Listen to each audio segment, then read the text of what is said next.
Good morning, good morning, good morning. Welcome to another edition of Chopping It Up with Ramel.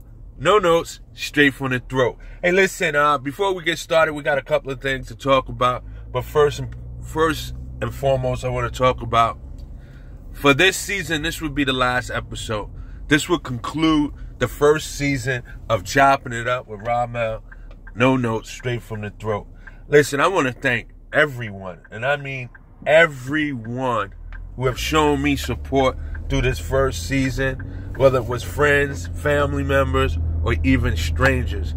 I mean, your comments, your likes, your views, your suggestions, your thoughts, your encouragement. I just want to thank you all, from a good friend on the job, Maury, to Skip, to the Wooded family, to my family, to Eddie Ness, Jeannie, my niece G-Star. I just want my son. I want to thank everybody, my family, everybody who's given me encouragement. Skip, who I grew up with. I mean, I can't list everybody. General Ali, he sent me something that I never got an opportunity to use. I was trying to find a way to do so. I just want to thank everybody who encouraged me far and near, family and friends, co-workers, strangers. I met a few friends that from other blog sites such as ESPN.com. Just want to thank you all. So this will conclude the first season. However, I will be back at the start of football season sometime during preseason when they go to camp. I'll pick up from there. But since this is my last show, let me get to it. But again, I thank you all.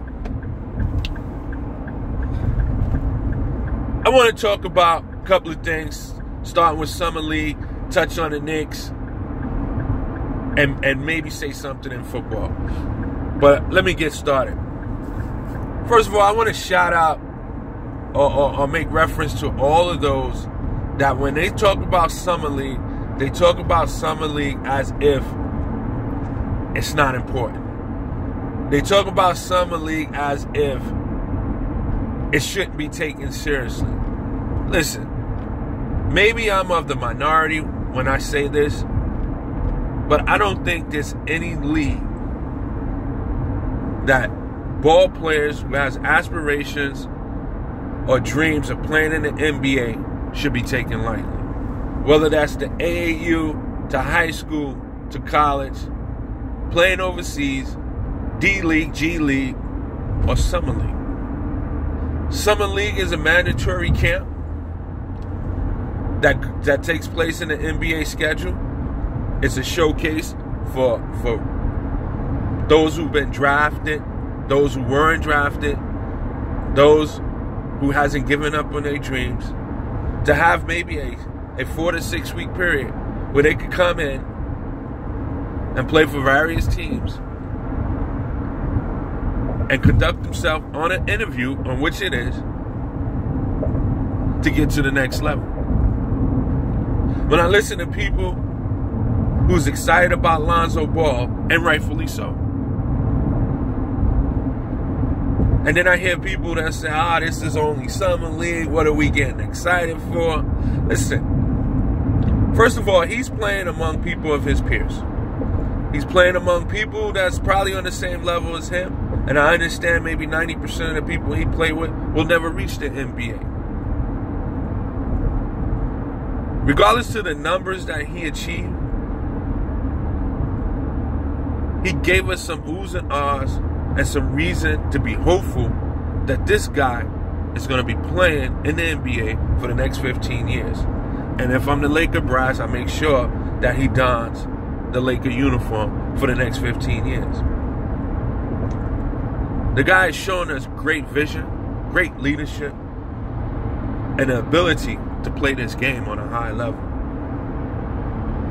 There's never been a player to ever have a triple-double in a summer league. He had 2 in one camp. He was named the MVP of the Summer League and didn't even play in a championship game. what I've seen of this guy is enough that he's going to be a very good player in this league. In fact, I wouldn't be surprised in his 4th, 5th year, he flirts with averaging a triple-double. If there's one knock on him for me, it's that he's not aggressive enough going to the basket with the ball. I think in today's league, you need a point guard that when there's nothing there, he's going to get his. He is the ultimate pass-first point guard. He reminds me of Jason Kidd, but probably with a better offensive game, or a scoring game, or athleticism, or just a better ability to get his shot or get to the rack. But the guy's going to be a tremendous player. Along with Lonzo Ball, the summer camp featured Dennis Smith, Markelle Fultz before he got injured, and Jason Tatum, and there was some other standouts. Those was a few that stood out to me. John Collins, he stood out. I was so excited about the summer camp, the summer league, that a couple of friends of mine, we're discussing going next year for a Vegas game. Dennis Smith, he looks like he's going to be a baby Russell Westbrook. Now, to be a Russell Westbrook, it's going to take some years. But he has that aggression, that aggressiveness to get to the basket. He seems like he has no fear. This guy is jumping around like he's on a pogo stick or either a trampoline. And little did we know, he just came off of an ACL surgery. Speaking of Dennis Smith, as I listened to the press conference of the introduction of Scott Perry of the New York Knicks' new GM, the official announcement of Steve Mills being hired as the president of operation, one only wonders, why did the Knicks pass on Dennis Smith? What were they thinking of? As Scott Perry was being introduced, a lot of questions was coming at him and, of course, Steve Mills, and rightfully so. And one of the questions that was directed to Steve Mills was, if you had been in charge before the draft, would you have take Frank? He can only answer one answer, folks. Just one answer. And that is yes. I mean, imagine him saying, no, I would have took so-and-so. No, I would have took this player. No, I would have took that player. What would that do to the confidence of your draftee going into training camp in a couple of months? He would have been defeated before he can get started. Did you expect him to say anything other than that? Whether that's a good answer, great answer, bad answer, it was the only answer. Now, a good buddy of mine, I mentioned his name earlier, his name is Skip, that we talked the day of the draft, him and I. I remember him calling me up. He said, if you was Phil Jackson, who would you draft? I said, I'm going with Dennis Smith. He said, me too. I said, but Phil's going to take Frank. He said, why did you say that? I said, because that's just Phil being Phil.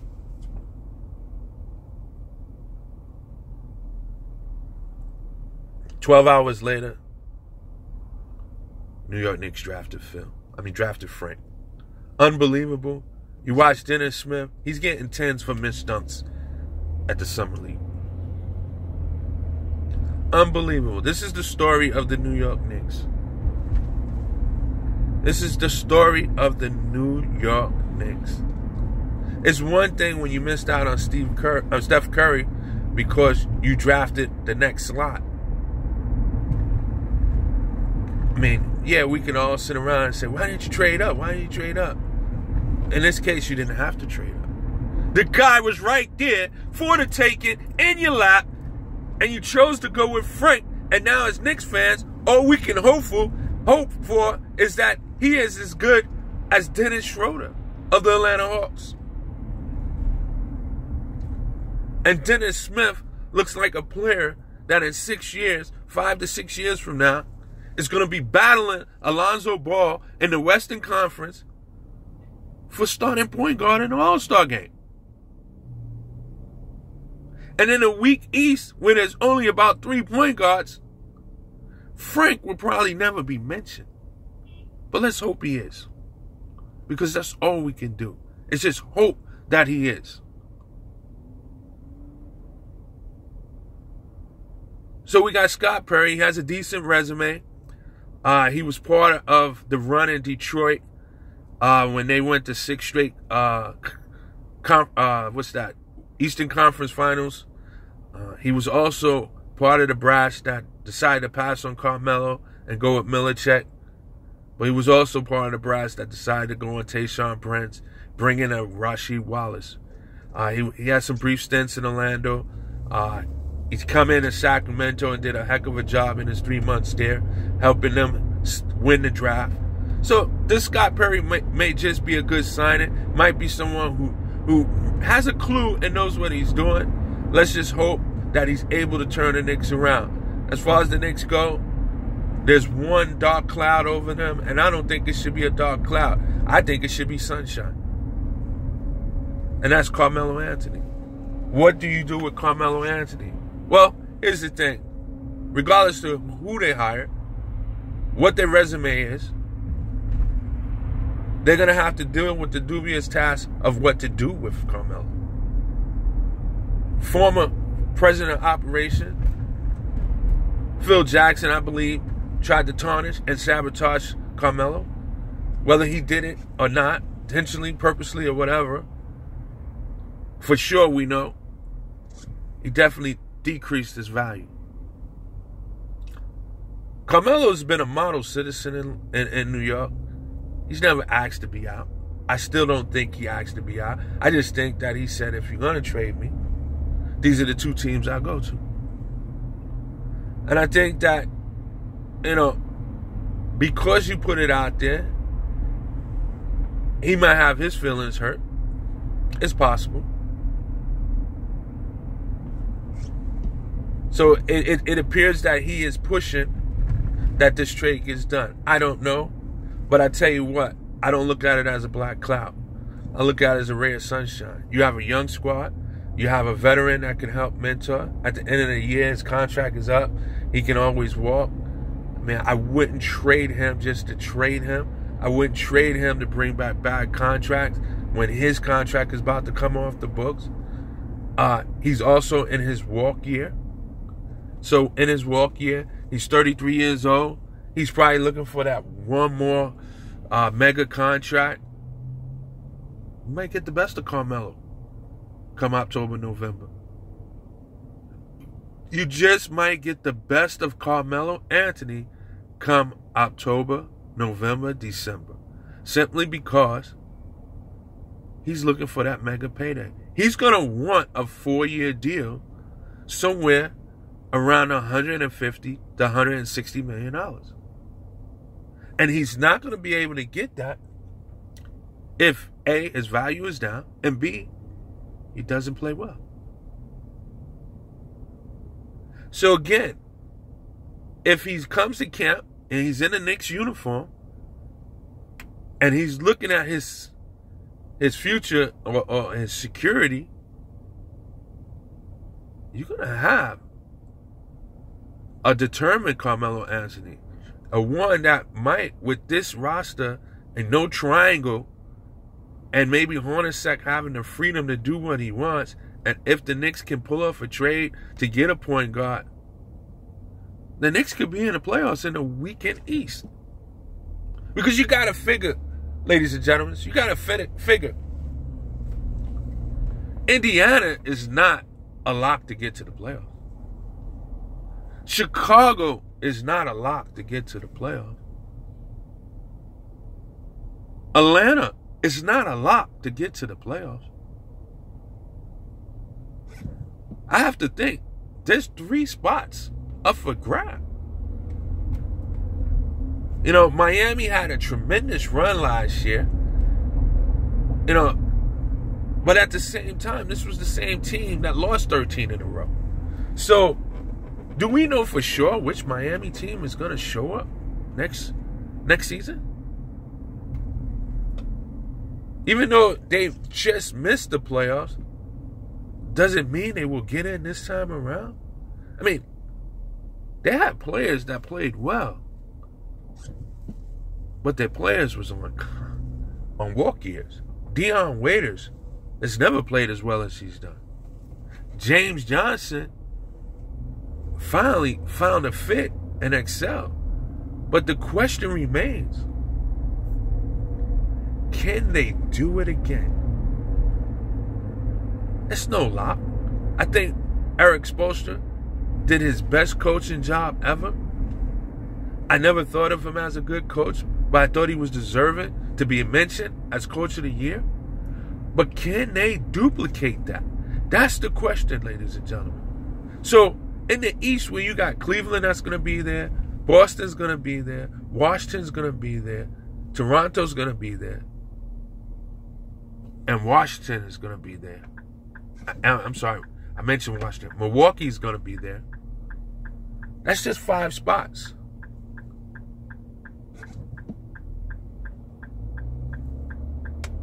I would say Charlotte has a chance of being there. There's 2 spots up for grabs. So if you have a motivated Carmelo Anthony,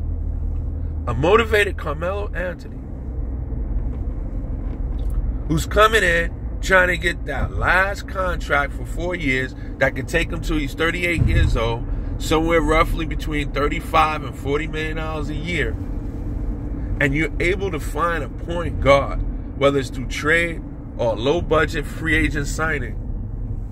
I mean, I like to see the Knicks somehow or another pull off Courtney Lee for Eric Bledsoe. But somehow or another, able to find a point guard. I'll take Ty Lawson for $1.5 million.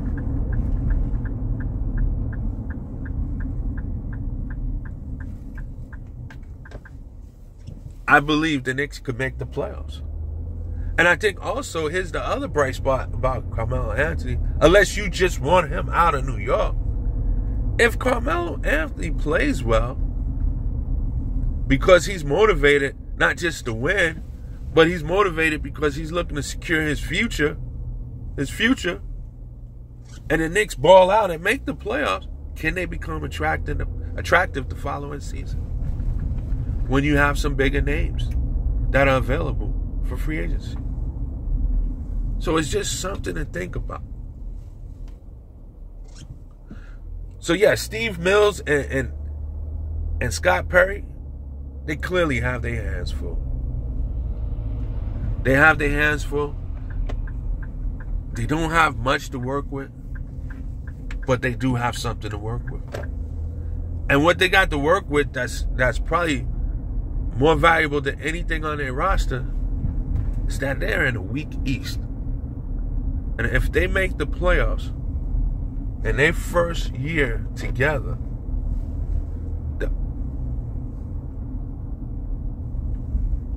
that would say a lot for the New York Brass. That would say a lot for the organization. That would give fans hope.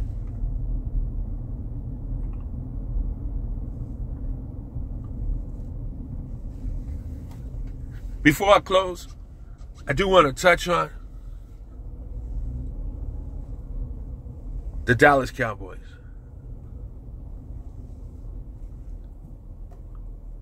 Love them or hate them, the Dallas Cowboys is worthy of news. Winning or losing, the Dallas Cowboys will always make headlines. Whether it's the players or the owner, the Dallas Cowboys will always make news. It's something about the star on that team. The Dallas Cowboys. Cowboys represent everything that's related to Westerns. Men that ride horses. Men that could be heroes or gangsters. But yet, they don a star on their helmet that will indicate or signals Hollywood.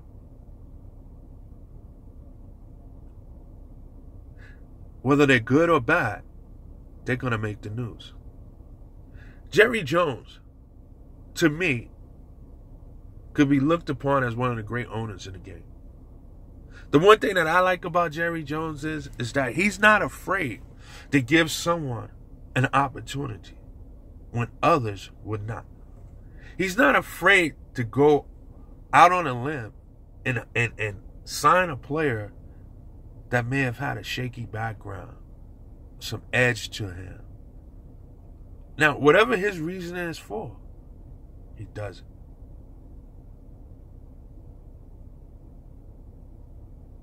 But with that said, I have to question the one decision that he has and he keeps intact, and that's Jason Garrett. My thing is this. If you're going to give these players that type of opportunity and second chance, which I like to see you do, and I appreciate that you do, just because you hired them or find a spot for them on your roster doesn't mean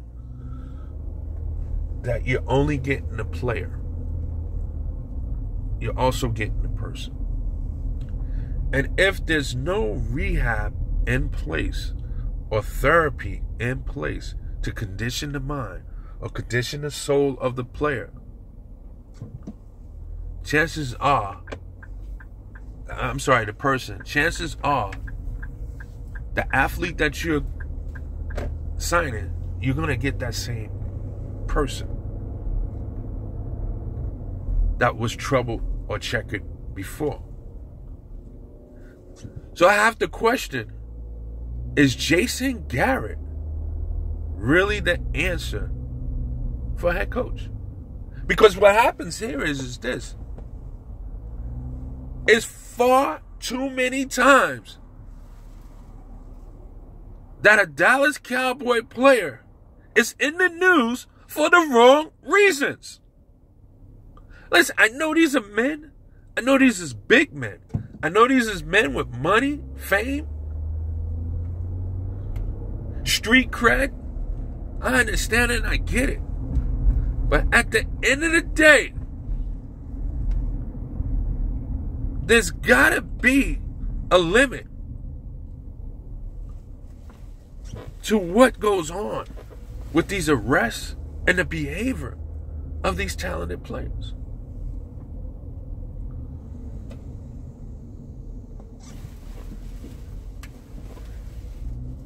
It's despicable that every year, and it doesn't matter if it's off season or in season,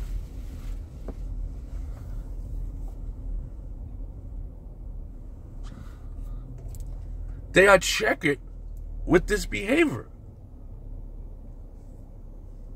Do they think because they wear a Cowboys uniform that they're invincible? I hope that's not the case.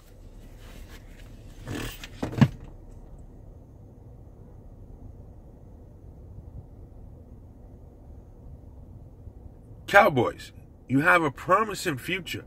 I'm not a Cowboy fan. I'm a Jet fan and an Eagle fan. But you have a promising future.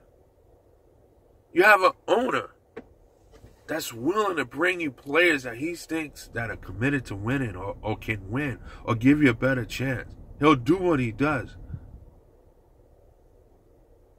But you guys got to be more accountable for your action. And Jason Garrett, step up, crack the whip. I know you can't give guys curfews, but let guys know you're not tolerating this.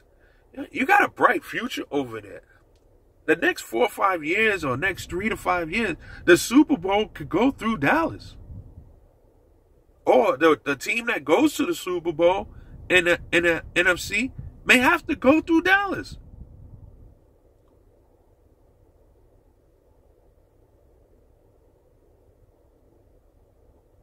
set some boundaries among these players. Hey, that's going to do it for chopping it up with Ramel. But more importantly, as I mentioned earlier before the show started, this concludes the first season. It's been a wonderful season for me. It's been wonderful just chopping it up with you guys. I say that season 2 is going to begin during the football season. However, if some breaking news come across, I'll probably get in front of the cameras. But for now, I thank y'all. I love y'all. And I appreciate y'all. This is Chopping It Up with Ramel. No notes, straight from the throat. Y'all be good. I see you in season 2. Peace and blessings.